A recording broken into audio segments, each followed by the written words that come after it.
Boa noite, pessoal. Tudo bem? Mais uma vez está gravado, tá bom?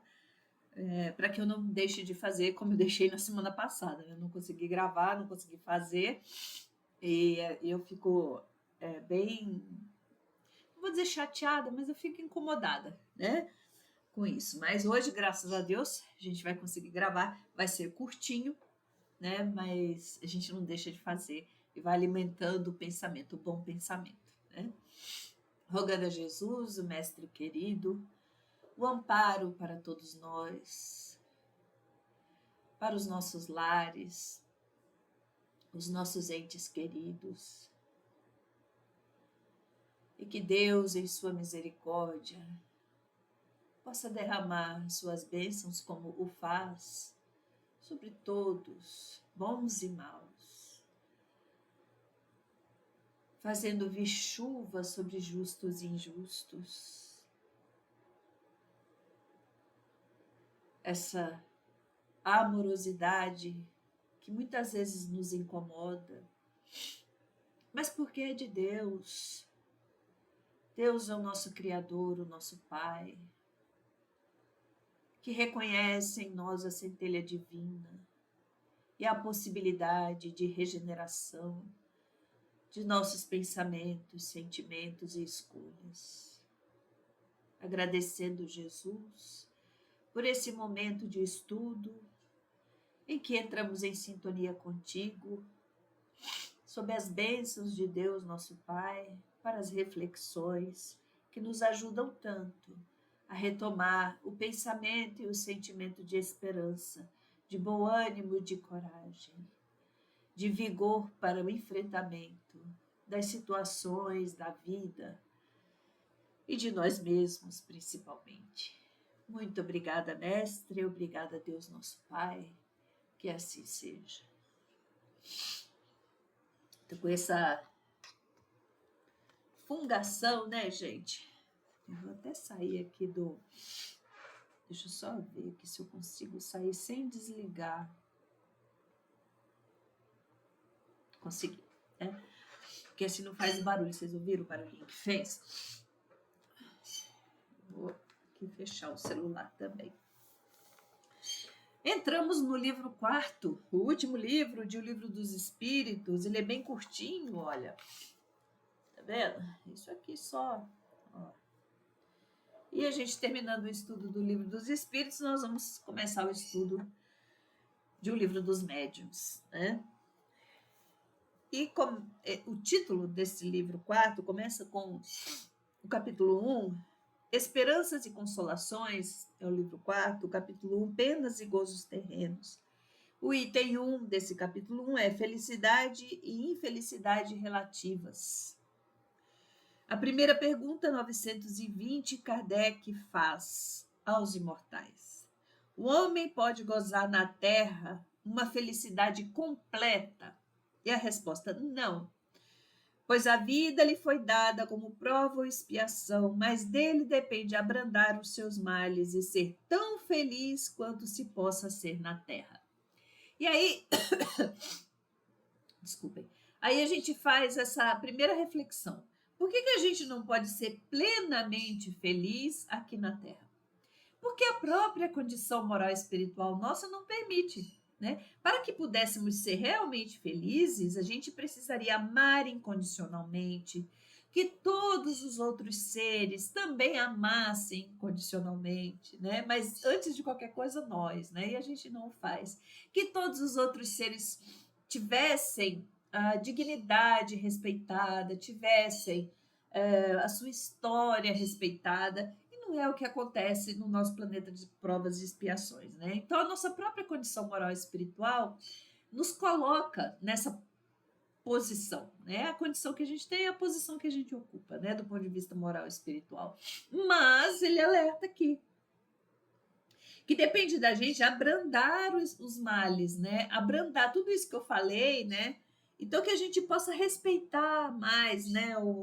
Os outros seres, que a gente possa, tanto quanto possível, acho que eu comentei isso no Evangelho de sábado passado, tanto quanto possível, exercitar a caridade para tornar os ambientes por onde transitamos para tornar a vida do outro menos fatigante, menos difícil. Então, essa é uma responsabilidade nossa. A gente fazendo isso, a gente tem aqui ainda na Terra a felicidade possível, né?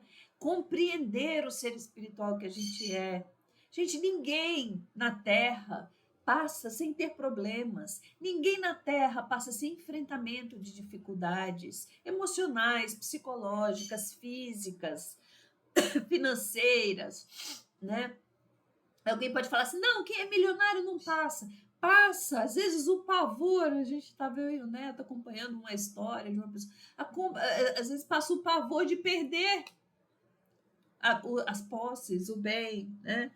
Não consegue viver com a sensação de segurança, de afetividade, porque acho que todo mundo só se aproxima por interesse dos recursos financeiros.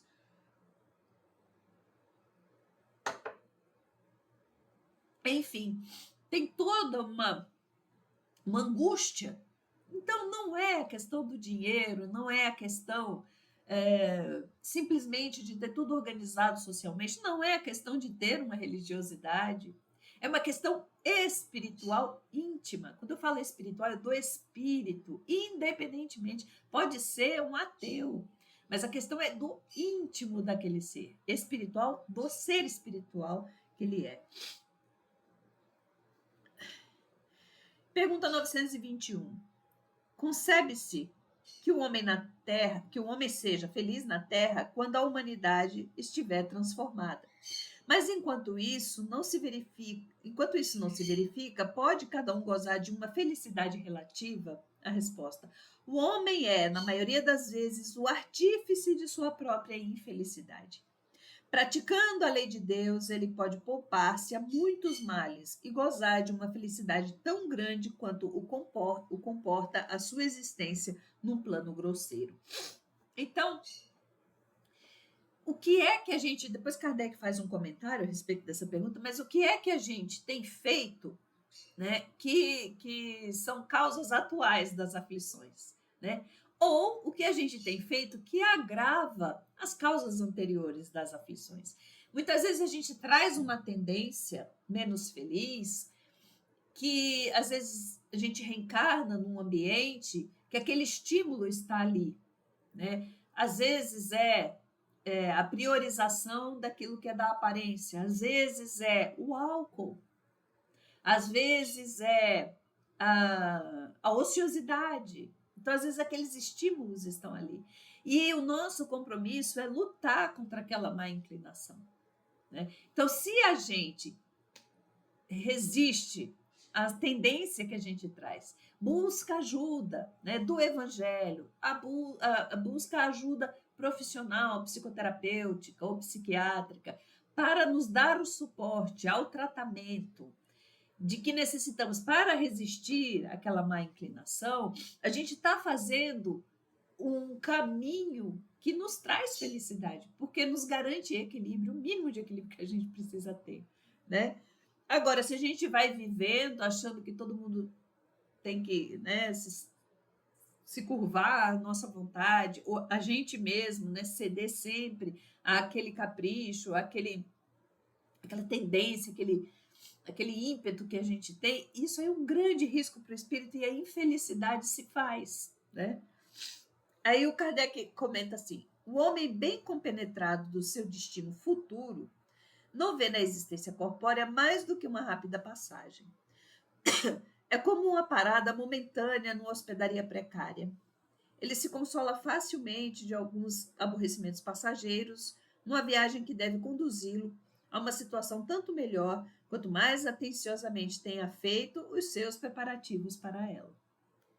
Então, essa resistência às situações que a gente passa aqui, esses estímulos que a gente às vezes sente atração, né, mas a gente precisa lutar contra eles, e isso nos transforma, esse é o preparativo para a viagem que a gente vai fazer de volta, né? Somos punidos nesta vida pelas infrações que cometemos às leis da existência corpórea, pelos próprios males decorrentes dessas infrações e pelos nossos próprios excessos. Se remontarmos pouco a pouco à origem do que chamamos infelicidades terrenas, veremos a estas, na sua maioria, como a consequência de um primeiro desvio do caminho certo. É isso, né, que eu falei lá. Tem o estímulo, mas a gente precisa não desviar do propósito, né, da retinha do bem. Em virtude desse desvio inicial, entramos no mau caminho e, em consequência, caímos, afinal, na desgraça. E é isso mesmo, né? Gente, nenhuma situação crítica começa no dia em que ela se torna crítica. E assim como existe o processo para o bem, existe o processo para o mal. Aquilo vai sendo composto, vai sendo tecido, né? Pacientemente tecido pela nossa mente invigilante, né? Então a gente precisa ficar atento. E para isso, eu sempre repito, a gente precisa se conhecer. Porque nos conhecendo, a gente sabe quando a gente está desviando do propósito maior para o qual a gente reencarnou. E a pergunta 922 vai ser a última de hoje. O capítulo é bem longuinho, então eu vou fazendo de 3 em 3, de 4, 3 ou 4, 2, 3, sabe? Para ficar mais curto. Pergunta 922. A felicidade terrena é relativa à posição de cada um. O que é suficiente para a felicidade de um faz a desgraça de outro. Pergunta muito inteligente, né, de Kardec, como sempre. Há, entretanto, uma medida comum de felicidade para todos os homens? Prestem atenção na resposta, porque ela é fantástica e a gente precisa refletir quando a gente estiver se sentindo infeliz. A resposta é: para a vida material, a posse do necessário. Para a vida moral, a consciência pura e a fé no futuro. Como é que a gente tem a consciência pura? Se não existe outra forma a não ser alinhando o aproveitamento do tempo no uso do livre-arbítrio às leis divinas que estão na consciência. Realização do bem, fazer ao outro o que gostaríamos que fizessem conosco. Era isso que eu tinha para hoje. Vamos pedir a Jesus, o Mestre amado, pelo passe que possa se derramar sobre nós, na nossa água, fluidificando-a, completando as reflexões que causam impactos, que abrem fulcros no nosso processo de autoentendimento, que são facilitadores do bem, da vida, da conquista da felicidade possível aqui na Terra. Que esse banho de luz que é o passe possa restaurar as nossas vibrações, nossos centros de força. Que a água fluidificada possa atender às nossas necessidades. Que possamos seguir Jesus, unidos contigo, passo a passo, no progresso moral e espiritual que tanto desejamos. Muito obrigada, Jesus, que assim seja. Um beijo para vocês, fiquem com Deus e até sábado, se Deus quiser.